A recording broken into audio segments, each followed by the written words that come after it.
What secret could ruin your life if it got out? When I was 11 I was told to take out the trash, and I did, but for context my family had a grill with a box of matches next to it and it was fall. But I burned some dead leaves for like 2 minutes, then I stomped on them to put out the fire, but all did was push it right next to our house, and then the house went up the flames, and my parents had very well-paying jobs, so they were able to pay for the damages, but when the authorities came and firefighters put out the fire, they were wondering how it started, and the authorities suspected someone jumped to the fence and lit up the leaves to burn our house down. Our parents, scared for my life, moved somewhere else, and they lost the jobs and lost a lot of money moving to our new house, and for the next solid 7 years we lived like shit. And my parents still do not know that I'm the reason they have to look like that. This would really ruin your life. You win this thread. I can stop reading now. To pass my high school graduation writing exam, I just wrote the story to Gears of War because I didn't study or prepare beforehand. Pretty solid story though. Pro strat.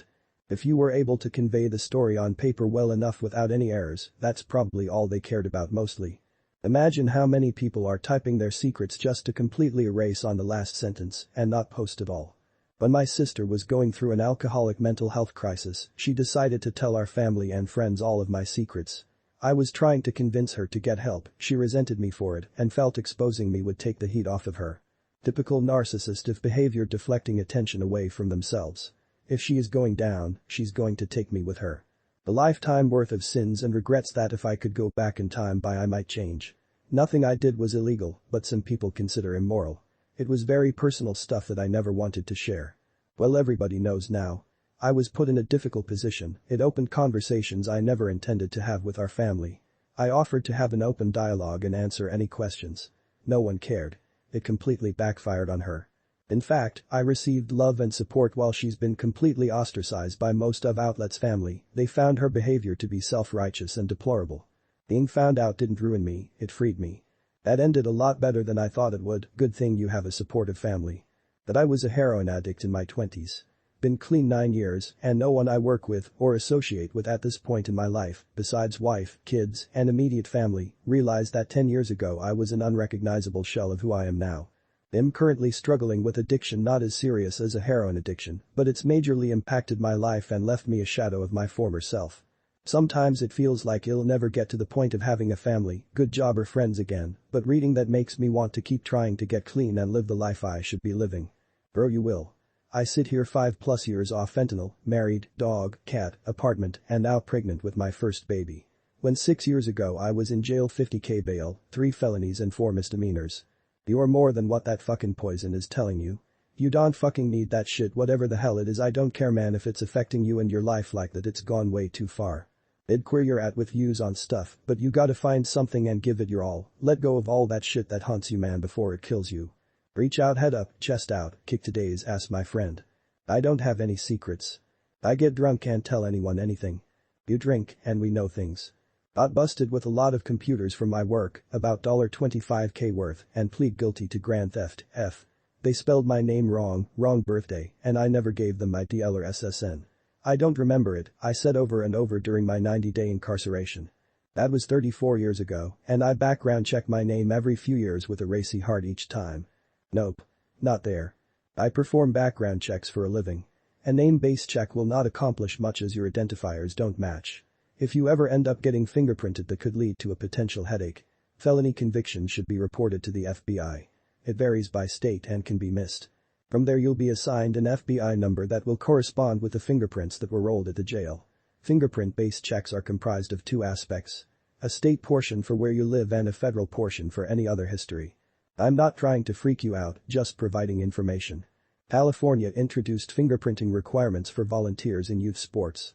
I've often wondered how many people just dropped out of coaching, etc., not because we'd care about something like a drug conviction 20 years ago, but because it would then tie records together that they'd prefer stayed separate. I got arrested for less than a gram of weed and a pipe in the state I live in a few years back. Was supposed to go to court, but I was out of town and they refused to reschedule, so I just skipped it. Technically I'd have a warrant, but the cops did the same with me, incorrectly spelled my name and didn't get my birthday right.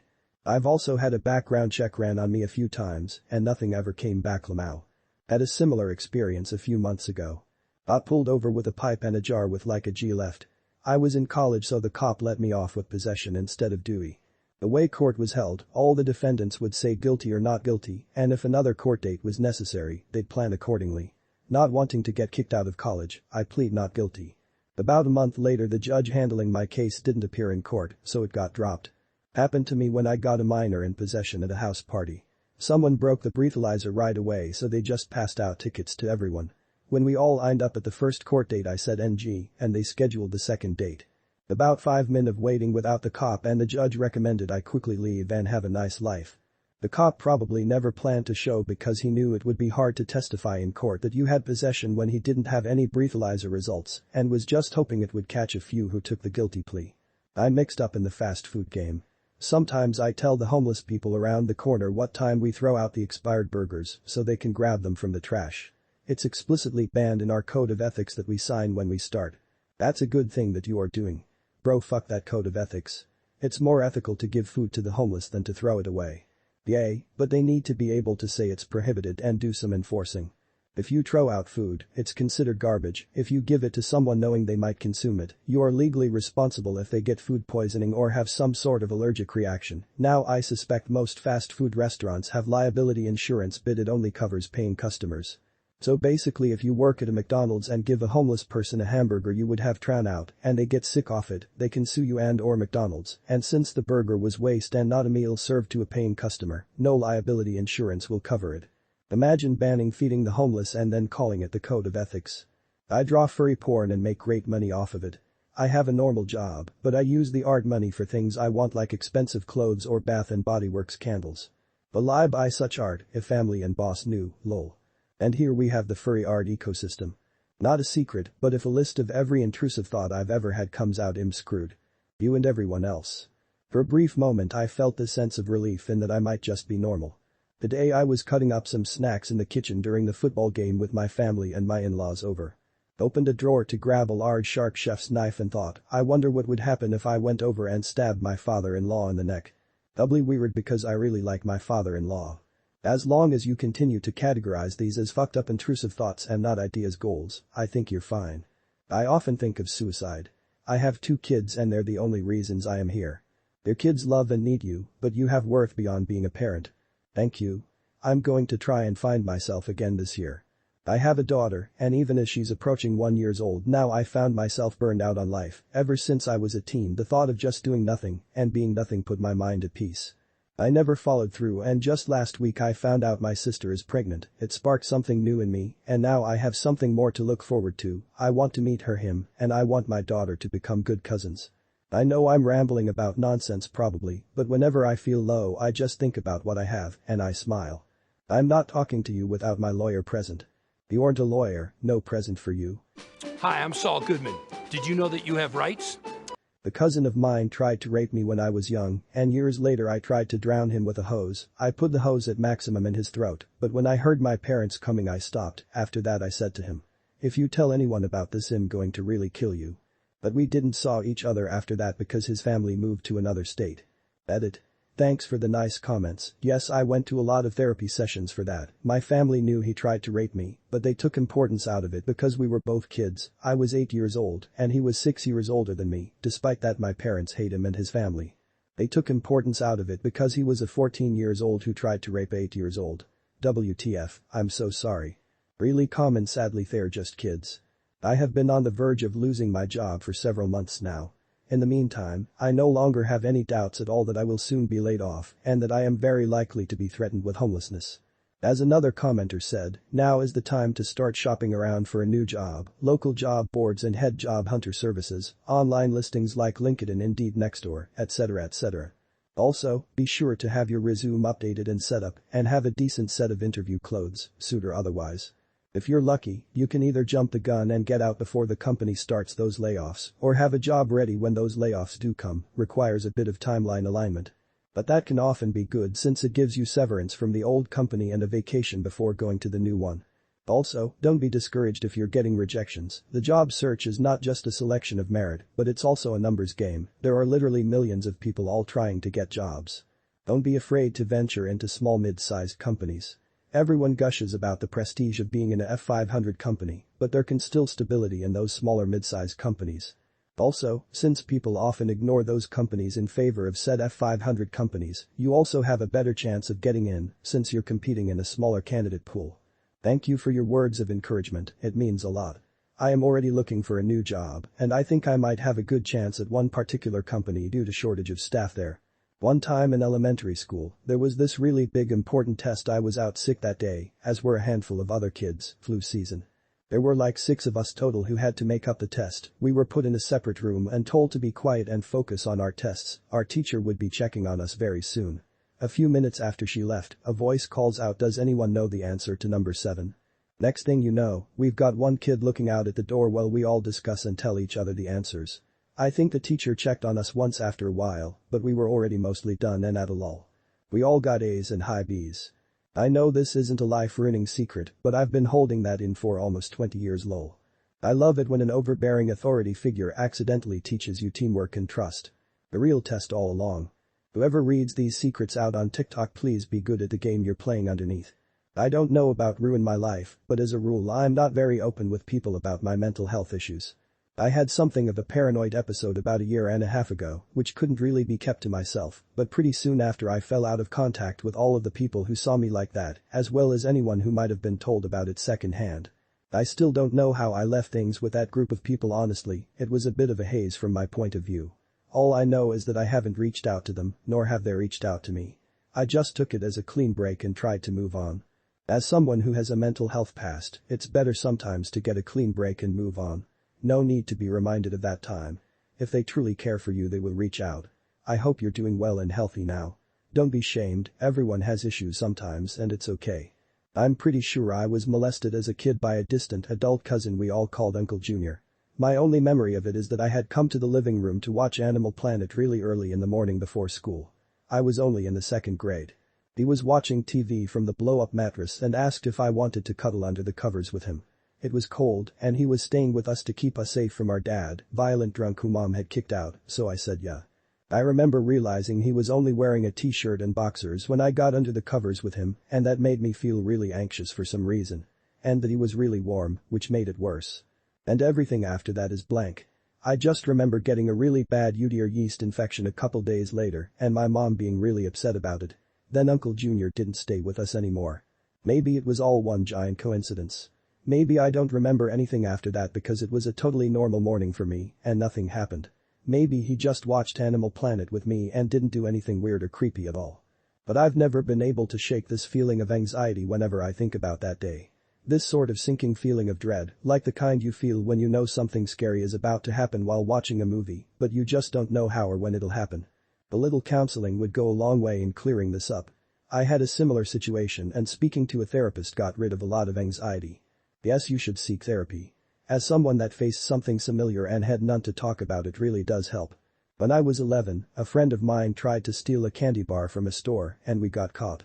We were told that we were banned for life. I went back in 40 years later and walked around like a boss. Beta. Thanks to the Redditor that reported me to you Redditors for people who feel like they're in the middle of things and may not feel like they have a lot of options. It's good to know that I now have options. My brother was banned from a big-time tourist store in our city for stealing some little trinket when he was like 12. They banned him for life and took his picture with a Polaroid and put it in their book of banned customers. He finally went back like 25 years later with his kids and said something to the person working. They went into the back and brought out an album that still had his picture in it. He took a picture and texted me immediately. Everyone had a big laugh. A wholesome theft story. One time I accidentally stole a pack of balloons from Walmart. I put it in my pocket and was gonna take it out to pay for it, but I forgot and walked out with it. You stole balloons on Free Balloon Day? It wasn't Free Balloon Day. That was the scary part. It was Paid Balloon Day. I accidentally stole a bag of shredded cheese. I was 7 or 8 months pregnant and had my 2-year-old with me. He was sitting in the seat part of the shopping cart. I gave him the bag of cheese to play with and didn't realize he ended up sitting on it somehow. As I was loading my groceries and putting him into his car seat, I saw the contraband. Considered going back into the store to pay for it for about 2 seconds and then realized that I was completely okay with being a criminal.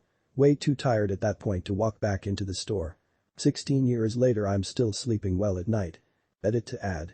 Looks like we're all criminals or raising little criminals. All of the stories of shopping with toddlers were great, really reinforces why my mom never took us to the store. I'm one of 7, so it was her only alone time. Also, sounds like toddlers are the perfect accomplices if you want to steal. I accidentally stole a sandwich from the airport. I was in line with one of those cold-wrapped ones from the refrigerated section, and suddenly it dawned on me that I left my suitcase in the bathroom I'd just come from. Frantic, I ran back to the bathroom to grab it. It was still there and I recovered it without issue, but once I calmed down I realized I was still holding the sandwich I'd been in line to pay for. I went back to explain my situation and pay for it, but they'd already closed up for the night. So I just sat down somewhere to eat it, and nothing bad ever came of it. Me and my wife make porn and watch them together. Then make more porn. Wife and I actually used to post ours to Reddit during our crazier years. Not sure what I was thinking there, but I'm perfectly okay with the fact that a substantial portion of Reddit has seen my junk. Substantial might be pushing it, unless you drop the link and let the new gen watch. For science. For science. You know I'm something of a scientist myself. I don't know if I've seen your junk or not. But I respect your junk and salute it for the effort it's put forth in making the internet a slightly more fun place. Godspeed BBQ's junk. I'm only working half of the time at work. I have managed to create a facade that makes it look as if I would work full-time on the project I was assigned to, but it actually takes only half of the time. Sometimes it gets a bit stressful, but most of the time I manage to organize everything in a way that allows me to do anything but my work at the office. On home office days I mostly play video games. If I get asked how it's going, I lie in deceit to make it look like I am fully tied to my work and the schedules and deadlines etc. I got really good at this. I guess I could lie about nearly anything now, and most people would believe it.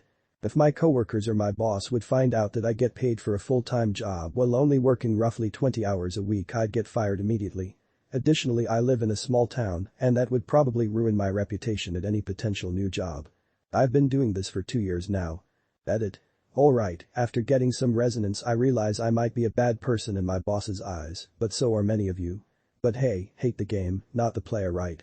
It just proves most of your job, like most jobs out there, are bullshit jobs anyway, so props to you for making coin and reclaiming your time.